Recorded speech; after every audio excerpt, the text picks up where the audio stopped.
Poverty, the shadow of delinquency, the operation behind the scenes to which most people can't find. But who could blame them? How could they possibly understand these feelings? Feelings to which they have never felt. The discomfort, weakness, and pain caused by a prolonged lack of food. To watch your family suffer in hunger, or to wear the same dirty, burned, torn clothes for days times 3. The feeling of loneliness and desolation. The fierce cry of poverty, affliction, and hurt. The lack of the basic needs that all humans need to survive. But who could blame them? They've never felt poverty a day in their lives. How could they know? How could they possibly understand how a perfectly formed adolescent could be scrolling the old, dry, rigid streets, looking through lost wallets and purses for dollars and cents, begging on the sidewalks, crying out for help? But who? Who will help them?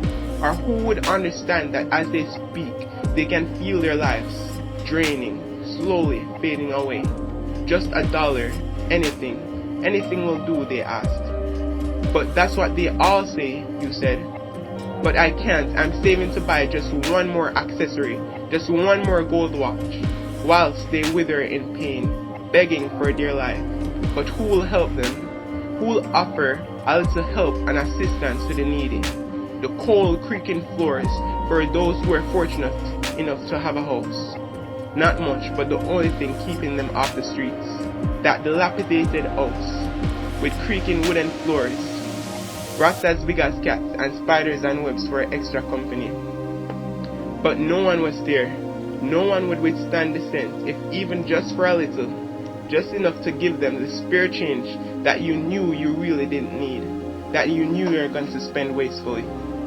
Sadly, this is the main cause for most acts of juvenile delinquency today, yesterday, and history to and fro. For those who couldn't bear the pain any longer, who turned to delinquency as a way out, or for the addict's relief, a way of forgetting the pain of poverty, if even just for a moment. Poverty, that wretched disease to which most have never felt. But how long could it last? How long before they're socially classed as a scandal, a street boy, a no-good loser, or most commonly known as a juvenile delinquent? But who? Who watches the backstory? No one cares about the causes in life. Why sell drugs? Don't you have anything better to do? As if to tease mockingly. If only you knew that their lives almost flashed before their eyes when they realized that the mangoes they stole off their neighbor's tree could not suffice all their nutritional needs, or that the stolen light bulbs that they sold was their family's only source of income. Just a day's meal at least, a day's meal each day until it turned to a never-ending need to find resources for their family whilst looking towards delinquency. John, please don't continue, said Mom.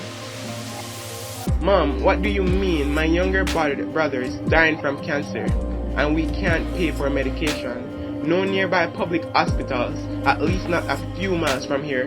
But how, Mom? How else could we get the resources we need? Said John. Sadly, John, it seems that there's not much we can do but to suffer or die in poverty, said Mom. No, don't do it, John. And Mother, please don't give up. Don't let the influences of poverty strike once again with its ancient brutality. Don't let the deprivation of sleep and comfort lead to one more delinquent in society, one more misjudged, misunderstood, destitute individual who has been classed and characterized as a hazard, an outcast, so commonly called a juvenile delinquent, a no good, no purposed fool. Another one who could not abide by the law.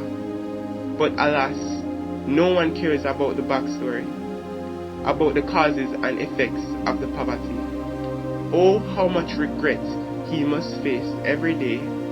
Oh, how much sadness and pain at this poverty, the very cause of the problem. But alas, no one cares about the background, about the causes and effects of the poverty.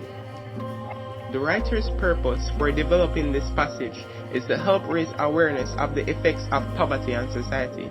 It was originally developed as a reflective piece in a communication studies internal assessment at the Cape level. The passage includes various persuasive techniques and literary devices.